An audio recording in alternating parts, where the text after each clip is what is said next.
Hi, this is Abhijeet. This is Jaspreet. Welcome to my Rupaya product review. तो आज अभिजीत कौन सा प्रोडक्ट लेके आए हैं जिससे लोगों का पर्सनल फाइनेंस आसान होगा? जसप्रीत, आज जो हम प्रोडक्ट लाए हैं वो है बॉन्ड्स कार्ड। ये बॉन्ड्स और डिबेंचर्स में इन्वेस्ट करने का एक प्लेटफॉर्म है, बहुत यूनिक प्लेटफॉर्म है।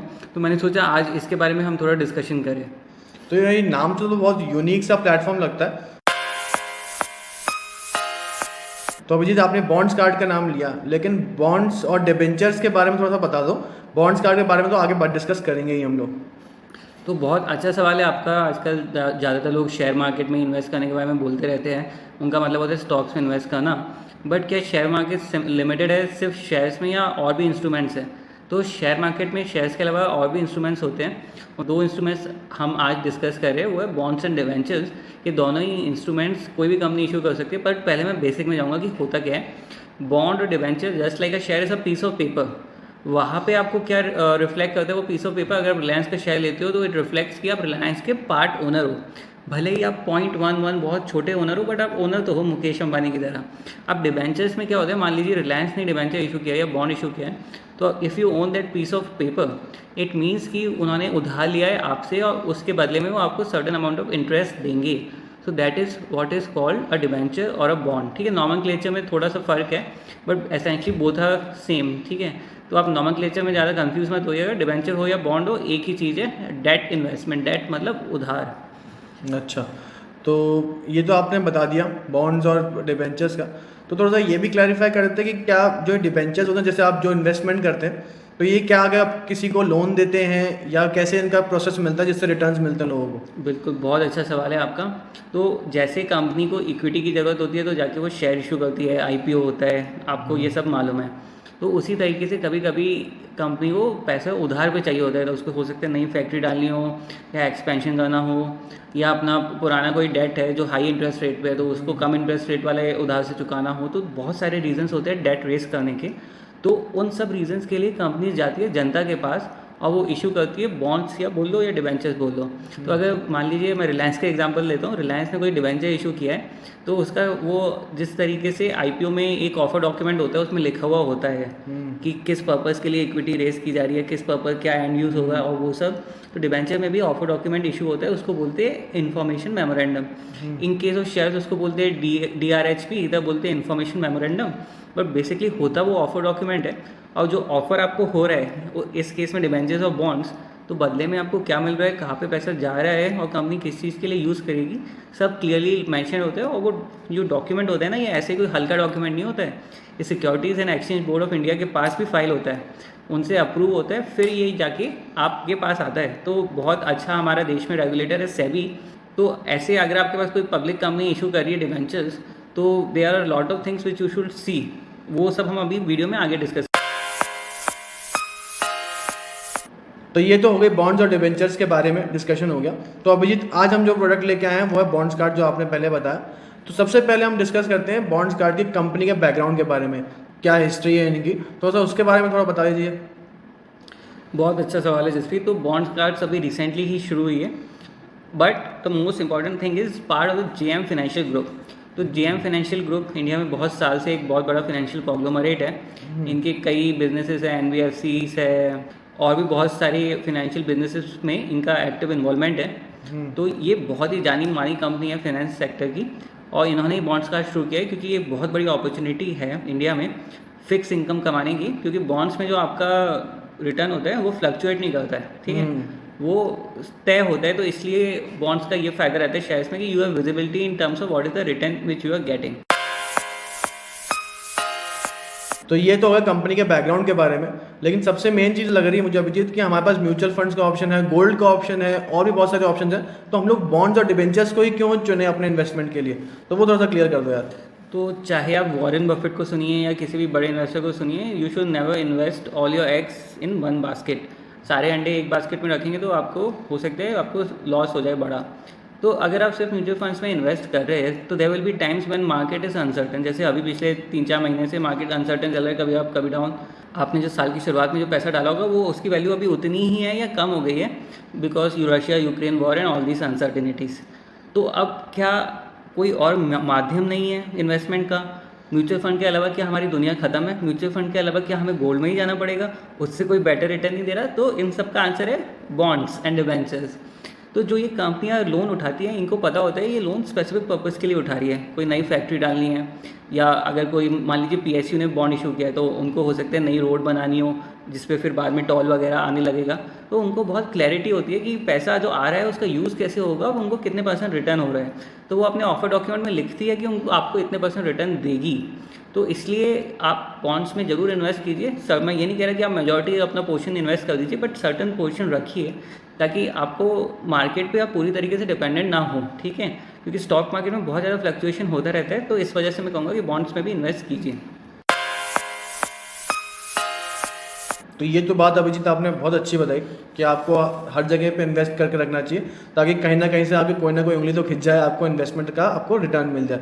तो आज हम बॉन्ड्स कार्ड के बारे में डिस्कस कर रहे हैं। तो सबसे पहली चीज़ तो हम लोगों ने कंपनी की प्रोफाइल तो जान ली, अब हम आते हैं इनके यूनिक फीचर्स की तरफ। तो अभिजीत क्या इनके ऐसे यूनिक फीचर्स हैं जो आज हम लोगों ने माय रुपये में इसको लेके आए हैं?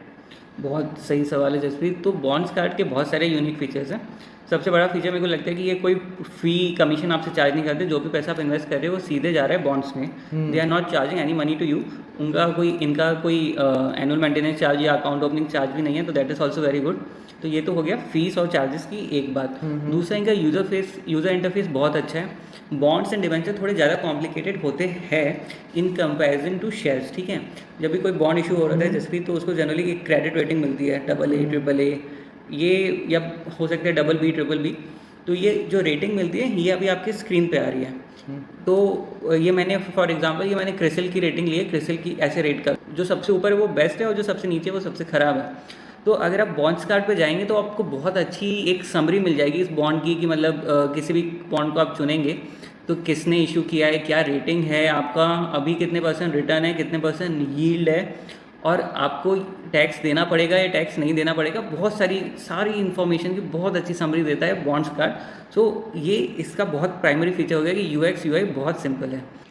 तो अब एक मिनट वेट करिए अभिजीत, ये जो रिटर्न और यील्ड वर्ड का आपने इस्तेमाल किया है, ये मोस्टली सेम सा ही होता है, इसमें कोई डिफरेंस है या फिर ये भी बॉन्ड और डिबेंचर जैसे सेम है? तो इसको मैं एग्जांपल के द्वारा समझाऊंगा, क्योंकि अदरवाइज से कॉम्प्लिकेट हो जाएगा। तो मार्केट में जो किसी बॉन्ड या डिबेंचर का प्राइस होता है, वो एक तो इशू प्राइस होता है जिस प्राइस पे वो इशू हुआ था। अब हो सकता है मार्केट में कभी उसकी डिमांड कम हो जाए, कभी उसकी डिमांड ज़्यादा हो जाए। वो मार्केट पे डिपेंड करता है कि कितनी लिक्विडिटी है, कितने लोग खरीदना चाहते हैं। हो सकता है टैक्स फ्री है तो ज़्यादा लोग खरीदना चाहते हैं, so on and so fourth. तो कोई 100 रुपये का बॉन्ड होता है तो हो सकता है उसका प्राइस 120 भी हो जाए, ठीक है। बट उस पर जो इंटरेस्ट मिल रहा है, जिसको रिटर्न बोल सकते हैं, वो हमेशा जो इनिशियली उन्होंने बोला था 6%, 7%, 8%, वो उतना ही रहता है। अब अगर आप आज के मार्केट में कोई 100 रुपये का बॉन्ड 120 रुपये में खरीद रहे हैं, ठीक है, तो उस पर पहले आप रिटर्न आ रहा था 6% का, जो फिक्स रहेगा, इंटरेस्ट है जो फिक्स रहेगा 6%। बट अगर आपने 100 रुपये का खरीद लिया होता Jaspreet at the time of issuance, तो आपको जो यील्ड मिलती वो होती 6 रुपये की, जो रिटर्न भी है और यील्ड भी है, ठीक है। आप अभी 120 का खरीद रहे हैं, ठीक है, तो आपको मिलेंगे तो अभी भी इंटरेस्ट के रूप में सिर्फ 6 रुपये, ठीक है। तो अब आप बताएंगे कि 6 रुपये 120 का कितने %? 5% हुआ। तो अगर आप 100 रुपये में खरीद लेते तो आपको 6% आपकी यील्ड होती, बट अभी आपकी yield has been reduce to 5%। तो बॉन्ड्स कार्ड में ये भी मेंशन करते हैं कि अभी कितनी यील्ड है, ठीक है। तो वो कोई धोखाधड़ी नहीं करते हैं बॉन्ड्स कार्ड का। ये बात मेरे को अच्छी लगी कि वो यील्ड दिखा देते हैं। तो अगर आपको कुछ भी नहीं पता, अभी जो मैंने आपको बताया रिटर्न और यील्ड का डिफरेंस, अगर आप फिर भी उनके जाओ और देखो उनके किसी भी बॉन्ड की समरी, तो उसमें लिखा होगा यील्ड, तो आप समझ जाओगे इस पर मेरे को इतने % मिलेगा। तो वो बहुत मेरे को अच्छा फीचर लगा उनका कि वो यील्ड मेंशन करते हैं हर बॉन्ड डिवेंचर की। सही बात है। एक और इनका अच्छा फीचर है, इनका जो क्लासिफिकेशन है बॉन्ड्स का, वो बहुत अच्छे से किया हुआ है। मंथली इनकम बॉन्ड्स है, टैक्स फ्री बॉन्ड्स है, उसके अलावा PSU बॉन्ड्स है। तो आप देखो PSU बॉन्ड है तो गवर्नमेंट तो डिफ़ॉल्ट नहीं करेगी ना, तो उधर ज़्यादा सेफ्टी है। तो बहुत ऐसे इंट्यूटिव इन्होंने क्लासिफिकेशन कर रखा है कि आप नाम पढ़ के, कैटेगरी पढ़ के आपको समझ में आ जाए कि आपका पैसा कहाँ पे जा रहा है, सेफ होगा या नहीं। तो बहुत सारी चीज़ें तो इन्होंने अच्छे क्लासिफिकेशन के थ्रू सॉल्व कर रखी है। फिर एक और इनका अच्छा फीचर है कि इन्होंने बहुत अच्छा क्लासिफिकेशन कर रखा है। PSU bond, tax free bonds, NHAI के बॉन्ड्स, और बहुत सारी कैटेगरीज इन्होंने बना रखी है। उससे कैटेगरी अगर आप नाम पढ़ेंगे आपको क्लियर हो जाएगा कि क्या पर्पस है, क्या यूज़ है। तो वो क्लासिफिकेशन के थ्रू बिगनर भी बॉन्ड्स में इन्वेस्ट कर सकता है।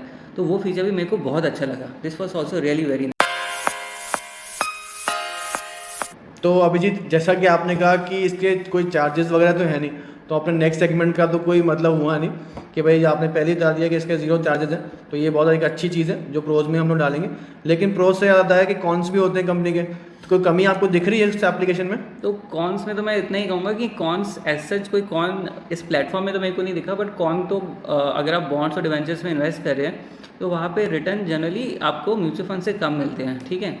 अगर आपको 10% और उससे कम 10, 9, 8, ठीक है, तो 7, 6 और भी काफ़ी रिटर्न्स की रेंज है। आप जाके एक बार इनका प्लेटफॉर्म देखिए। Some of the highest returns bonds are mention on your screen right now, ठीक है। इनके हाईएस्ट अभी वो चल रहे हैं। तो अब मैं ये मेंशन करना चाहता हूँ कि अक्सर आप समझिए बॉन्ड्स में इन्वेस्ट करने से पहले, मैं एक चेकलिस्ट भी अपने इंस्टाग्राम पे डालेंगे, इन्वेस्टमेंट इन बॉन्ड्स चेकलिस्ट। तो अगर आपको समझना है कि बॉन्ड्स में इन्वेस्ट करने से पहले क्या क्या देखें, तो उसके लिए हमारा अगला वीडियो आने वाला है, इन्वेस्टमेंट इन बॉन्ड्स चेकलिस्ट, तो वो ज़रूर देखिएगा। बट अभी संक्षेप में मैं ये कहना चाहूँगा कि बॉन्ड्स में आप समझिए कि आपको कितने % इंटरेस्ट मिल रहा है। It will be very foolish to invest more than 50% your money in bonds, क्योंकि रिटर्न उतने अच्छे नहीं होते हैं जनरली। तो आप कीजिए थोड़ा पोर्शन अपनी इनकम का बॉन्ड्स में इन्वेस्ट, बट मेजॉरिटी से कम रखिए, मैं आपको यही कहूँगा। तो ये बॉन्ड रिलेटेड शॉर्टकमिंग या कौन है, प्लेटफॉर्म रिलेटेड नहीं है। तो अभिजीत, हम लोगों ने कॉन्स भी डिस्कस कर लिए इसके, तो कुछ ज़्यादा कॉन हमें दिखे नहीं, तो अच्छी एप्लीकेशन है। फिर भी अब आपसे एक MyRuPay का टेक ले लेते हैं कि क्या हमारे दर्शकों को ये एप्लीकेशन डाउनलोड करनी चाहिए, यूज़ करनी चाहिए कि नहीं चाहिए? ये अगर मैं आपको ये कहूँगा कि सबको बॉन्ड्स कार्ड के थ्रू बॉन्ड्स में इन्वेस्ट करना चाहिए। इसको मैं 4.5 आउट ऑफ 5 स्टार्स दूंगा, और मेरी साइड से थम्स अप। लास्ट में मैं बस इतना बोलूँगा कि MyRuPay इज अ स्टार्टअप, तो ईच लाइक, शेयर और सब्सक्राइब। अगर आप हमें फॉलो नहीं करेंगे तो इतने अच्छे अच्छे जो हम वीडियोस बनाते रहते हैं वो आपके पास नहीं पहुँचेंगे, मिस हो जाएंगे। तो प्लीज़ फॉलो। तो ये था हमारा प्रोडक्ट रिव्यू, जिसमें आज हम लोगों ने बॉन्ड्स कार्ड के बारे में डिस्कस किया। इसके जो भी प्रोज और कॉन्स पूरे डिस्कस करने के बाद अब हम लोगों ने ये डिसाइड किया है कि इसको 4.5 स्टार्स दिए हैं। तो मिलते हैं आपसे नेक्स्ट वीडियो में, फिर से लेके आएंगे कोई प्रोडक्ट जो हमारे अभिजीत सक्सेना या हमारे बाकी कोई ना कोई वकील आपके लिए आसान करेंगे। तब तक के लिए